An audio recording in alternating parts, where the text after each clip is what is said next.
My mother charged me $500 rent for my room, but when her friend moved in, she forced me to share it with her kids. They destroyed my work. I lost clients. Now she calls me selfish on Facebook while I live in peace and she's left alone. I'm 23 years old. I work as a freelancer in graphic design and video editing from home. Well, from what used to be my home until recently, and I need to tell this story because I still can't believe how things turned out. The truth is, I've been in my new place for like 3 weeks now, and every time I think about what happened, I want to scream. But I also feel like I did the right thing, you know?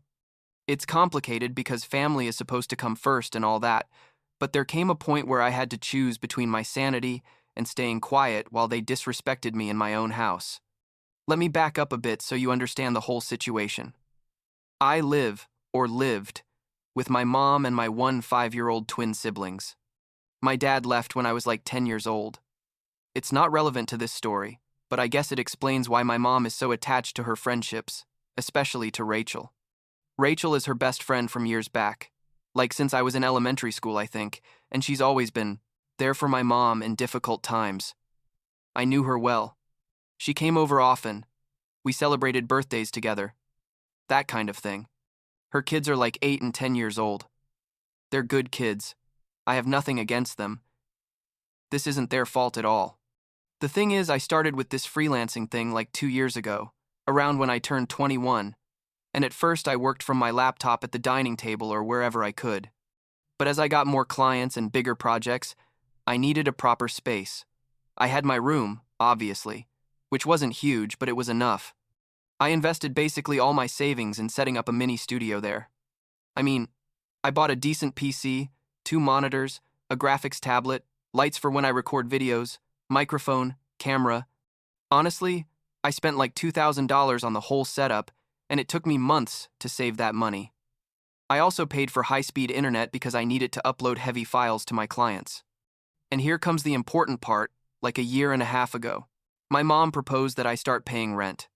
At first I was surprised because, I don't know, it's not that it's weird to pay rent when you live with your parents as an adult, but the way she brought it up was like, look, you're making money, it's fair that you contribute.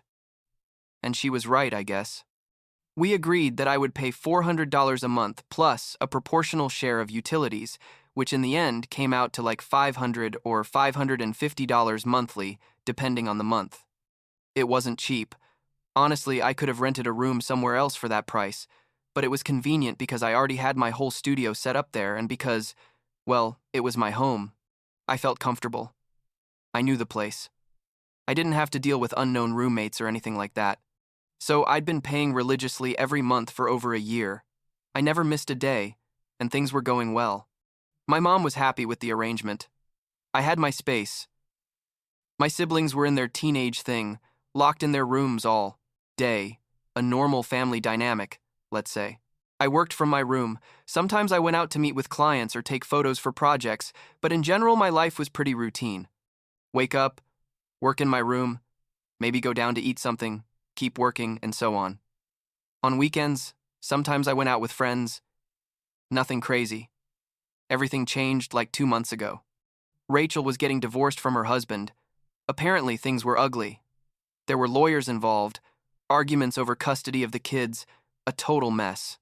One day I came home and my mom was in the living room talking on the phone. You could tell she was worried. And when she hung up, she told me that Rachel needed a place to stay temporarily, that her husband had gotten aggressive, not physically but verbally, and that she didn't feel safe in her house. My mom, being who she is, immediately offered her the guest room. We had an extra room that we basically used to store boxes and old stuff. Nothing really important. I said, okay, that's fine. It's temporary. She's your friend. It makes sense to help her. I didn't think it was a problem. My mom and I cleaned the room that weekend. We took out all the boxes, got a bed from a thrift store, and left it decent. Rachel moved in like 3 days later with her 2 kids. At first everything was fine. She was grateful. The kids were polite. And although the house felt a bit fuller and noisier, it wasn't unbearable. Rachel slept in the guest room with her younger son, and the older one slept on an air mattress in the same room. It wasn't ideal, but it was temporary. Or so we all thought. Looking back, I should have seen the signs. Like a week after they moved in, I started noticing that the kids were going into my room when I wasn't there. It's not like they were going in to steal or anything, but like, I'd come back and see that they'd moved things, or I'd find a toy that wasn't mine lying around. I told my mom, "Hey, can you tell the kids not to go into my room? It's my workspace. I have expensive equipment in there." She said, "Oh yeah, sure, I'll tell them." But it kept happening. One day I came back and the 8-year-old was literally sitting in my swivel chair, playing with my mouse, watching YouTube videos on my monitor. I told him, "Hey, you can't be here. This is my workspace." And he looked at me like I was the bad guy and ran off to find his mom. Rachel came and told me, "Sorry, you know how kids are. They're bored here. They don't have much space to play." And I was like, "Okay, I understand. But this is my job. I can't have kids touching my equipment." She nodded and took them away, but I could see on her face that she thought I was overreacting. That was like in the second week. Things got weird after that. My mom started making comments like, "You could be more flexible. They're going through a difficult time." Or, "It doesn't cost anything to share a little space." And I thought, share what space? I pay rent. This is literally my room, my office.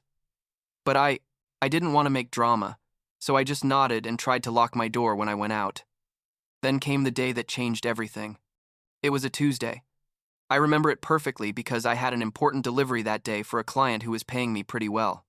I had gone out in the morning to buy some food and pick up a package at the post office.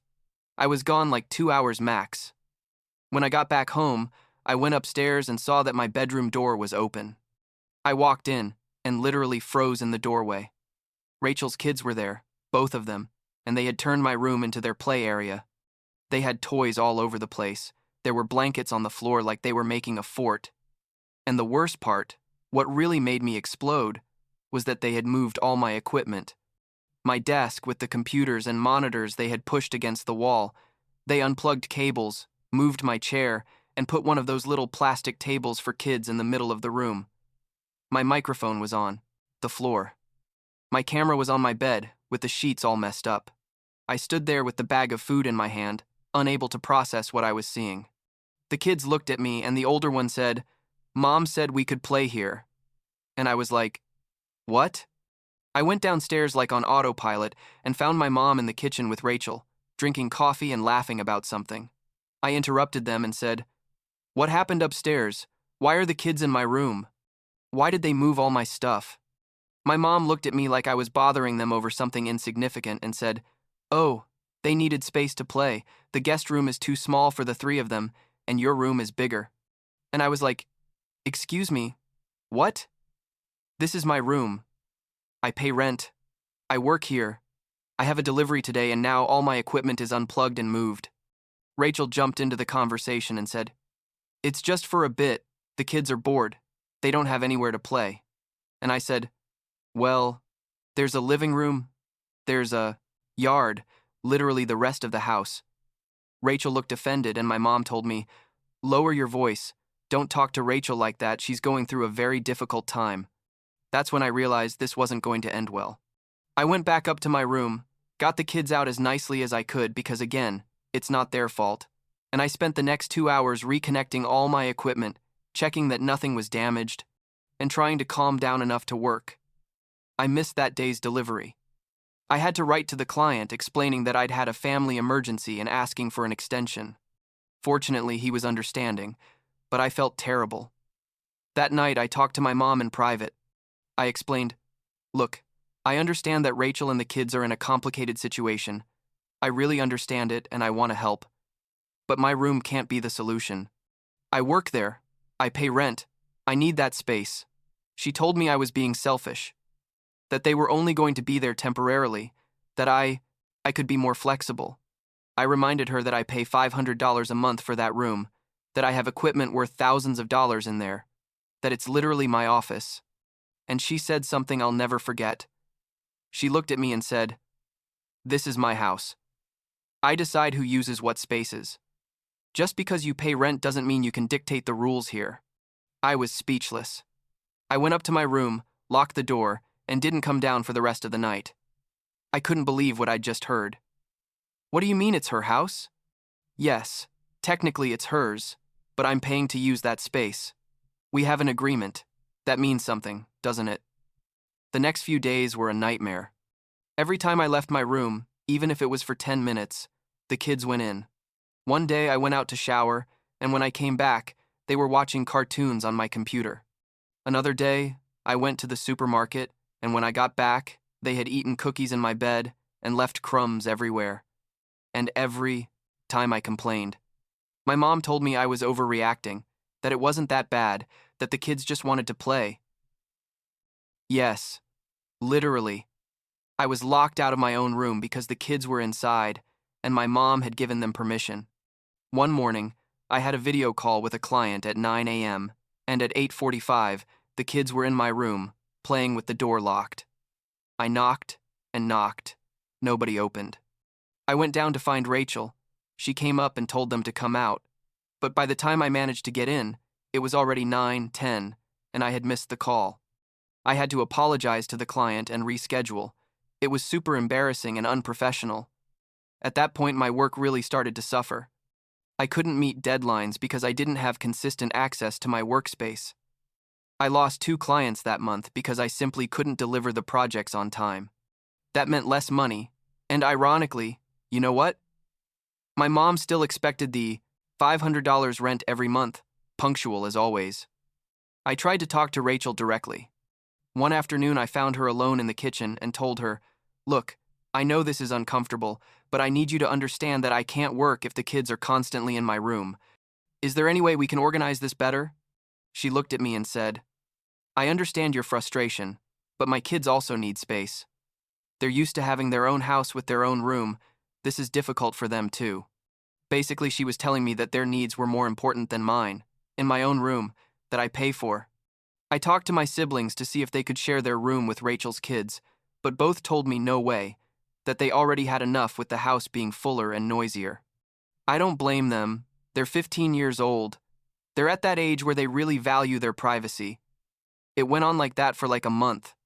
A month of constant stress, of not being able to work well, of daily arguments with my mom, of feeling like a stranger in my own house. And in all that time, Rachel showed no sign of wanting to leave. In fact, she started settling in more. She bought things to decorate the guest room. The kids had already started going to the local school. It was clear this wasn't going to be temporary. That's when I made a decision.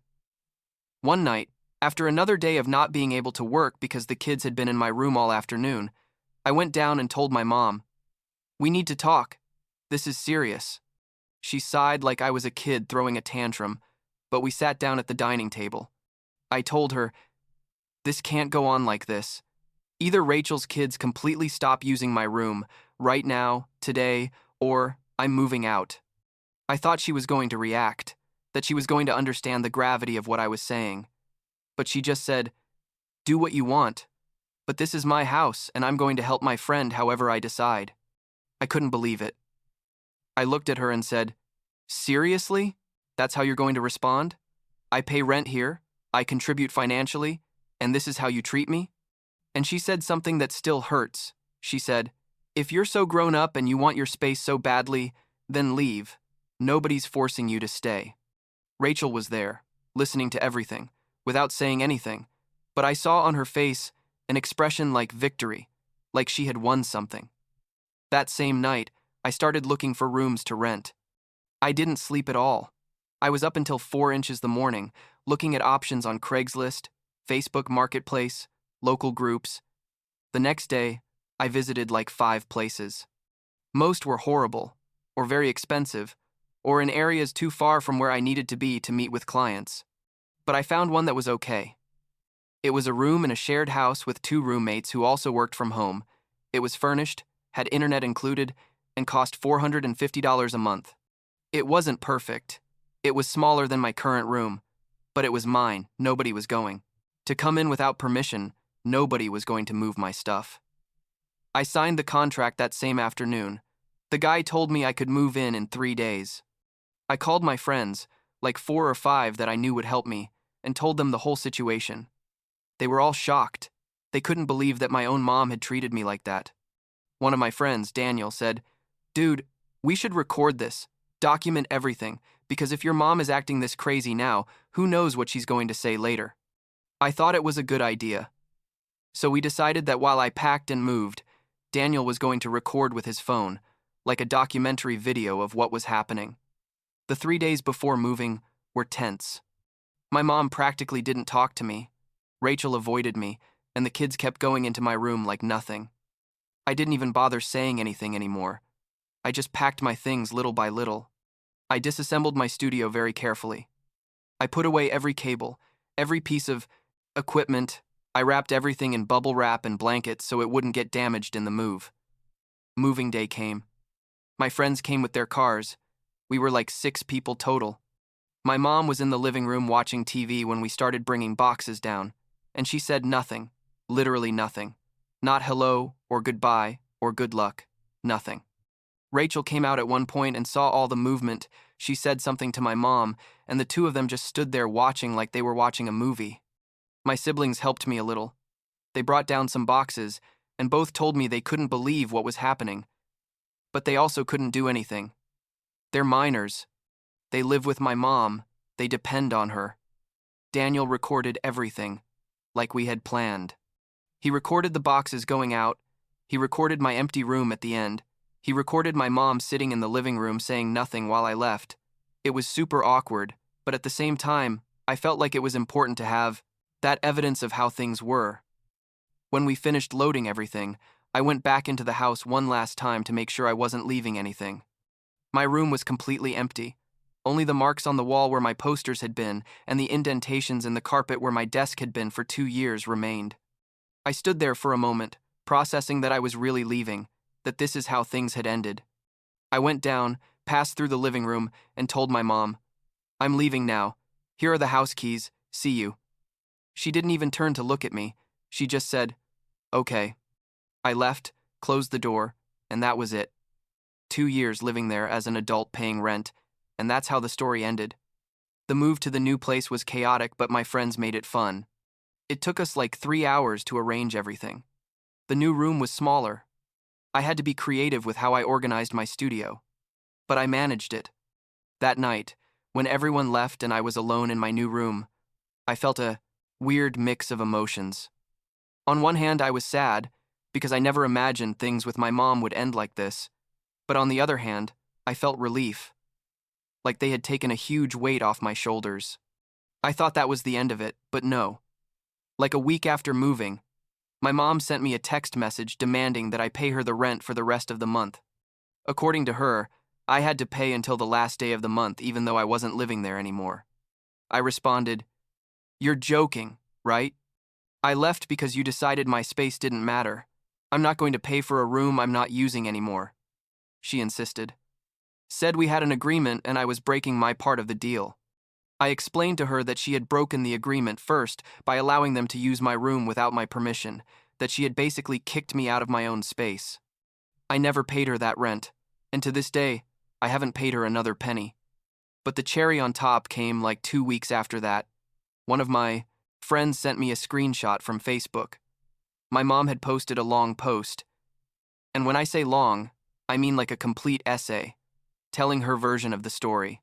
She said that I had abandoned the family in a difficult time, that I was a selfish and ungrateful son, that she had given me everything and I had turned my back on her, that I had refused to help a woman and 2 children in crisis. Basically, she painted me as the villain of the movie. She didn't mention at any point that I paid rent. She didn't mention that they had taken away my workspace. She didn't mention any of that. Just her narrative of bad son who left because they asked him to share a little. The comments were crazy. People who didn't even know me saying things like, "What a horrible son. Family comes first. How can he be so selfish?" Some relatives also commented supporting her. It made me so angry my hands were shaking. I was about to write my own version in the comments, but my friends convinced me not to. They told me it wasn't worth it. That the people who mattered knew the truth. I decided the best thing was to just distance myself completely. I blocked my mom on social media, stopped responding to her messages, basically cut contact.